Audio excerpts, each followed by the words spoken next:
Right, breaking చూస్తున్నాం. MLC Kalvakuntla కవితకు మరోసారి బిగ్ షాక్ తగిలింది. ఆమెను ఈ నెల 23వ తేదీ వరకు జ్యుడిషియల్ కస్టడీ విధిస్తూ ఢిల్లీలోని రౌస్ అవెన్యూ కోర్టు తీర్పు ఇచ్చింది. ఇవాళ్లతో ఆమె సిబిఐ కస్టడీ ముగిసింది. దీంతో ఆమెను సోమవారం ఉదయం అధికారులు కోర్టులో హాజరుపరిచారు. ఆమెకు కస్టడీని పొడిగిస్తూ తీర్పునిచ్చింది. దీంతో ప్రస్తుతం కవితను తీహార్ జైలుకు తరలించారు.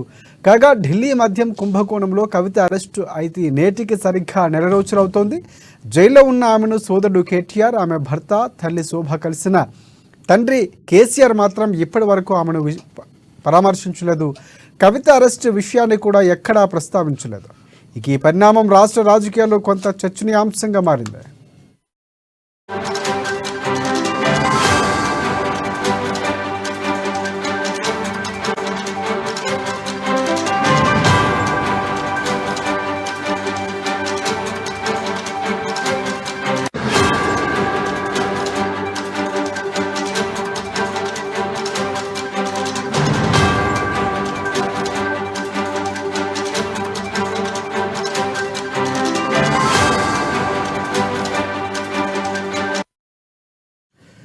రెడ్ బ్రేకింగ్ చూస్తున్నాం. ఎమ్మెల్సీ కల్వకుంట్ల కవితకు మరోసారి బిగ్ షాక్ తగిలింది. ఆమెకు ఈ నెల 23వ తేదీ వరకు జ్యుడిషియల్ కస్టడీ విధిస్తూ ఢిల్లీలోని రౌస్ అవెన్యూ కోర్టు తీర్పునిచ్చింది. ఇవాళ్లతో ఆమె సిబిఐ కస్టడీ ముగిసింది. దీంతో ఆమెను సోమవారం ఉదయం అధికారులు కోర్టులో హాజరుపరిచారు. ఆమెకు కస్టడీని పొడిగిస్తూ తీర్పునిచ్చింది. దీంతో ప్రస్తుతం కవితను తీహార్ జైలుకు తరలించారు. కాగా ఢిల్లీ మద్యం కుంభకోణంలో కవిత అరెస్టు అయి నేటికి సరిగ్గా నెల రోజులవుతోంది. జైల్లో ఉన్న ఆమెను సోదరుడు కేటీఆర్, ఆమె భర్త తల్లి శోభ కలిసిన తండ్రి కేసీఆర్ మాత్రం ఇప్పటి వరకు ఆమెను పరామర్శించలేదు. కవిత అరెస్టు విషయాన్ని కూడా ఎక్కడా ప్రస్తావించడం లేదు. ఈ పరిణామం రాష్ట్ర రాజకీయాల్లో కొంత చర్చనీయాంశంగా మారింది. ఈ అంశానికి సంబంధించి పూర్తి అప్డేట్స్ అందించేందుకు మా హైదరాబాద్ బ్యూరో ప్రణయ్ వర్మ మనకి ఫోన్లలో సిద్ధంగా ఉన్నారు. ఎస్ ప్రణయ్, చెప్పండి. Thank you Rajasekhar. ఎమ్మెల్సీ కవితకు సంబంధించినటువంటి అప్డేట్ మనం ప్రధానంగా చూస్తా ఉన్నాం. సిబిఐ కస్టడీ ముగిసిన నేపథ్యంలో కూడా ప్రస్తుతం ఆమెను రెవెన్యూ కోర్టులో ప్రొడ్యూస్ చేయడం జరిగింది. ఈ నేపథ్యంలో కూడా కోర్టు ఆమెకు మరొక 9 రోజుల పాటు జ్యుడిషియల్ కస్టడీ విధించిన పరిస్థితి అయితే కనబడతా ఉన్నాయి. సిబిఐ 14 రోజులు కోరినప్పటికీ కూడా ఇప్పటికే ఈడీ కస్టడీలో ఉన్న నేపథ్యంలో కూడా మరొక 9 రోజుల పాటు కూడా జ్యుడిషియల్ కస్టడీని పొడిగించడం జరిగింది. అంటే ఈ నెల 23 వరకు కూడా ఆమె జ్యుడిషియల్ కస్టడీలో ఉండబోతా ఉన్నారు. ఇదంతా కూడా జ్యుడిషియల్ కస్టడీకి జారీ చేసిన సిచ్యువేషన్స్ కూడా కనబడతా ఉంది.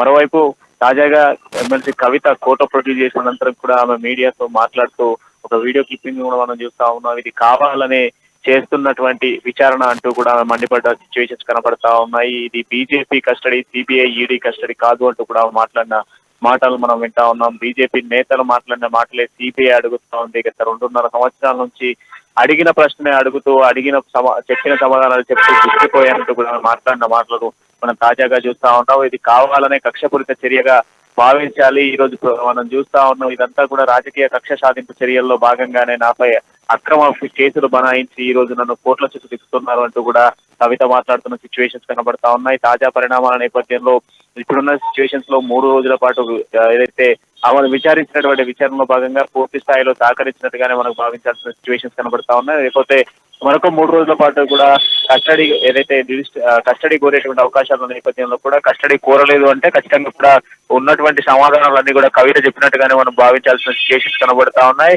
ఇటు ఈడీ, ఇటు మరోవైపు సిబిఐ రెండు కూడా పూర్తి స్థాయిలో మనం విచారించిన పరిస్థితి అయితే కనబడతా ఉన్నాయి. ఈ నేపథ్యంలో కూడా ఈ నెల 23 వరకు ఆమె జ్యుడిషియల్ కస్టడీలో ఉండబోతున్న సిచ్యువేషన్స్ అయితే కనబడతా ఉన్నాయి. జ్యుడిషియల్ కస్టడీలో ఉన్నటువంటి కవితను ఇప్పటికే కేటీఆర్ కావచ్చు, అదే విధంగా భర్త అనిల్ కావచ్చు, అమ్మ శోభమ్మ కావచ్చు, వీళ్ళందరూ కూడా పరామర్శించిన సిచ్యువేషన్స్ అయితే కనబడతా ఉన్నాయి. ఇప్పటి వరకు కేసీఆర్ మాత్రం ఫామ్ హౌస్ నుంచి బయటికి రాని సిచ్యువేషన్స్ ఉన్నాయి. కవితకు సంబంధించినటువంటి విషయంలో ఎటువంటి మాటలు కూడా ఇంతవరకు ఆయన మాట్లాడలేదని ప్రధానంగా మనం చెప్పుకోవచ్చు. ఇప్పటికే ఒకవైపు పార్లమెంట్ ఎన్నికల నేపథ్యంలో దగ్గర పడుతున్న నేపథ్యంలో కూడా ఇటు అభ్యర్థుల ఎంపిక కావచ్చు, మరోవైపు ప్రచార జోరుకు సంబంధించిన విషయాల్లో కేసీఆర్ బిజీగా ఉన్న నేపథ్యంలో కూడా కేటీఆర్ ఒకవైపు పార్లమెంట్ కి సంబంధించినటువంటి సేకరణలు రివ్యూలు చేస్తా ఉన్నాడు.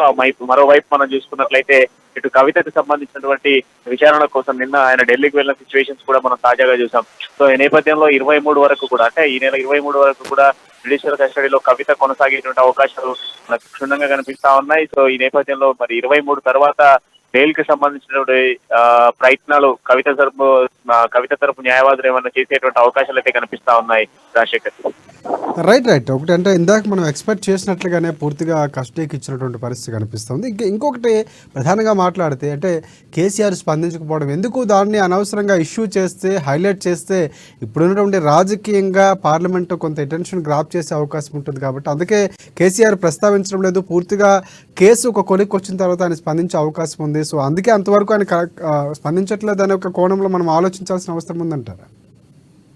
ఖచ్చితంగా చెప్పుకోవచ్చు రాజశేఖర్. ఎందుకంటే ఇప్పుడు కేసీఆర్ ప్రశ్నిస్తే అది కొంత చర్చనీయాంశంగా మారేటువంటి అంశం కనుక కేసీఆర్ చర్చించకపోవడం ఉత్తమం అని భావిస్తున్నట్టుగా తెలుస్తా ఉంది. ఎందుకంటే కేసీఆర్ చర్చిస్తే ఇప్పుడు రాష్ట్ర వ్యాప్తంగా ఒక చర్చగా మారేటువంటి అవకాశాలు కూడా మనకు ప్రధానంగా కనిపిస్తా ఉన్నాయి. ఒకవైపు ఎన్నికల సమయానికి కేవలం 20 రోజుల గడువు మాత్రమే.